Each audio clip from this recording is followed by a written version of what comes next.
நண்பர்கள் அனைவருக்கும் வணக்கம். இது என்னோட 4வது வீடியோ. இதுக்கு முன்னாடி வீடியோவில் நம்ம செட்டு பற்றி பார்த்தோம். அந்த வீடியோவுக்கு நிறைய வியூஸ் சப்ஸ்கிரைப் நிறையா வந்திருந்தாங்க.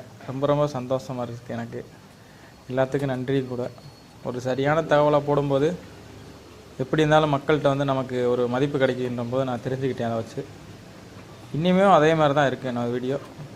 என்னோடய சைடில் இருந்து மட்டும்தான் நான் பார்க்குறேன். நான் சொல்கிற தகவல் எல்லாமே என்னோடய சைடிலிருந்து மட்டும் சொல்கிறேன்.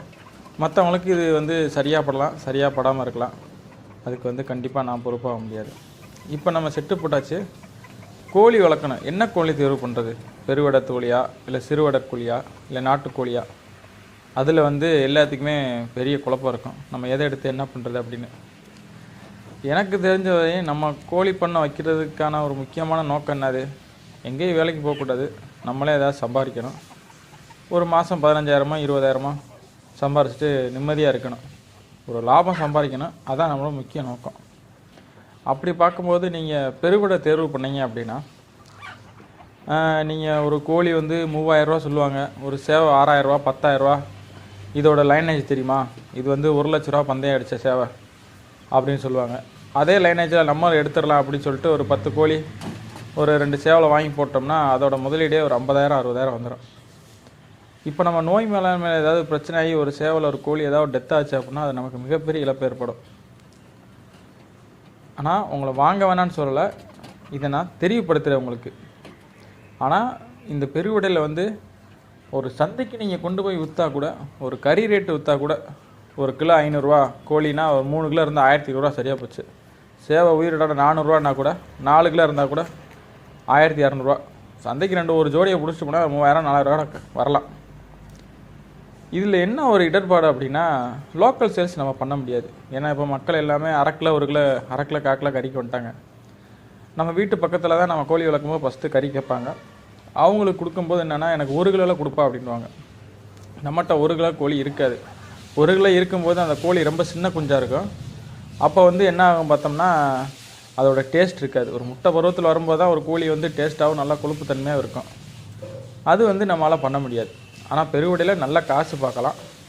இது 2 பிரச்சனை என்னன்னு பார்த்தோம்னா, இந்த நோய் மேலாண்மை ஏதாவது டெத் ஆச்சுன்னா கொஞ்சம் பிரச்சனை. அது போக லோக்கல் சேல்ஸ் பண்ண முடியாது. குஞ்சுகள் நீங்கள் வாங்கும்போது இந்த நீங்கள் வாங்குகிற இடத்துல குஞ்சுகளை உற்பத்தி பண்ணி கொடுப்பீங்க வாங்குவீங்களா அப்படின்னு சொல்லி கொடுக்கலாம். ஒன்றும் பிரச்சனை கிடையாது. இது பெருவிடையில் இருக்க ப்ளஸ் ஆர் மைனஸ். அடுத்து சிறுவிடை. நான் குஞ்சுகள் மட்டும்தான் விற்பனை பண்ண போகிறேன் அப்படின்னா நீங்கள் கண்டிப்பாக சிறுவிடை பக்கம் போயிருங்க. ஏன்னா நான் கோழியாக மாற்றி விற்கிறேன் அப்படின்னா இது யார்கிட்ட மதிப்பு தெரியுமோ அவங்கள்ட்ட தான் நம்ம இதை விற்க முடியும்.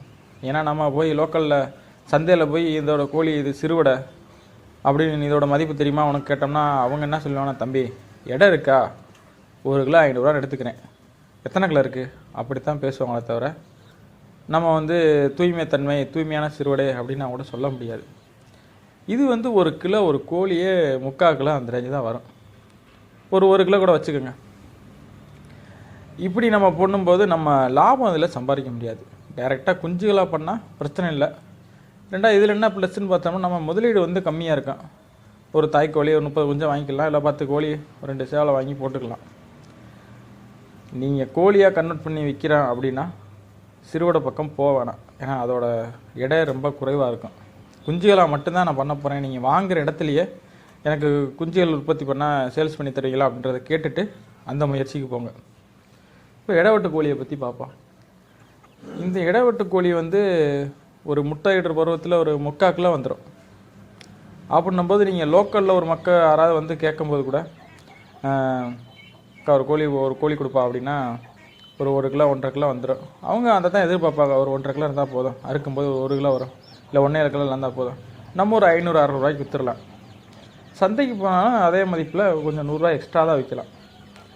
உங்களோட கோழி கலர் எல்லாம் பிடிச்சி, உங்களோட கோழியோட தன்மை பிடிச்சி, உங்களோட கோழியோட சைஸை பிடிச்சி யாராவது குஞ்சுகள் கேட்டாங்கன்னா நீங்கள் குஞ்சுகளாகவும் விற்பனை பண்ண அவங்களுக்கு நம்மகிட்ட இருக்கிறது இதுதான் பார்த்துக்கோங்க அப்படின்னு சொல்லி நீங்கள் செலக்ட் பண்ணிங்கன்னா குஞ்சுகளாகவும் நீங்கள் விருப்பப்பட்டு கேட்டால் கொடுக்கலாம். இப்போ இதில் இருக்க ப்ளஸ் ஆர் மைனஸை நீங்கள் பார்த்துக்கிட்டீங்க. நான் உணர்ந்தது எல்லாமே. என்ன கோழி வளர்க்க போகிறேன் அப்படின்றத நீங்களே முடிவு பண்ணிக்கோங்க. அடுத்த வீடியோவில் நம்ம நோய் மேலாண்மையை பற்றி பார்ப்போம். மேலும் தகவல் வேணும்னா என்னோடய நம்பருக்கு கால் பண்ணி கேட்டுக்கோங்க. நான் முழு விளக்கம் உங்களுக்கு தரேன். நன்றி, வணக்கம்.